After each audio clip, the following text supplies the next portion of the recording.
কুসুম, তুমি কি সত্যি সাথ দেখছো? ফুপু, তোমার কথা কিন্তু আমি কিছুই বুঝলাম না। মানে আমি কবার চাচ্ছি কি, তুমি সত্যি সাথ দেখছো না পাপ দেখছো? শোনো কুসুম, আমার একটা লাভ স্টোরির গল্প শুনতো। তখন আমি কাম করতাম ওই সেবা করে বাড়িতে। আর আমি করে দিতে এসেছিল একটা স্যার। সে সালটার নাম হচ্ছে চাঁদনি। কি বলে চাঁদের মতো দেখছি। তার প্রেমে পড়ে গেছিলাম। প্রথম দেখায় একদিন প্রস্তাব করল, তাহলে আমরা দুজন ঘুরে আসি গে, ঘুরতে যাবো, জায়গা খুঁজে পেলাম না। শেষ পর্যন্ত ওই আমবাগানে দুজন দেরিং দেরিং ঘুরে গেল। দুজন বসে কে গল্প করতেছি, ওমা এর তো দেখে আব্বা চলে এসেছে।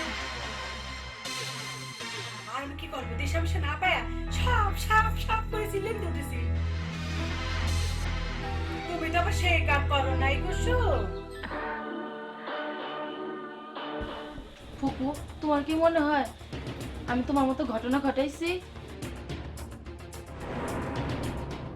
আমার নাম হচ্ছে গুলনাহার। আমার চোখে ফাঁকি দিয়ে তুমি কিছু করবে আর আমি ভেবে পারবো না। এটা কি করে ভাবলি কুসুম করা তুমি? আমি সব বুঝে ফেলছি। তুমি যে নয়নকে ভালোবাসো, এটা কিন্তু আমি সব ভেবে ফেলেছি। একেবারে মিথ্যা কথা ফুপু, আমি কাউরে ভালোবাসি না। এই মাথা জুয়ে কইলাম, আমি যদি কাউরে ভালোবাসি আমি এবার পরীক্ষায় ফেল করব। তুমি খুব চালাক আর বুদ্ধিমতী। তোমার ওই বিছনা ঝাড় বের যায় না, তোমার তোষকের তলে যে কয়টা প্রেমের চিঠি পাইছি।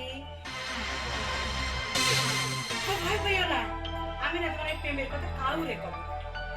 তা তুমি কিন্তু আমার সাথে টালটুবাটি করবে, বুঝছে?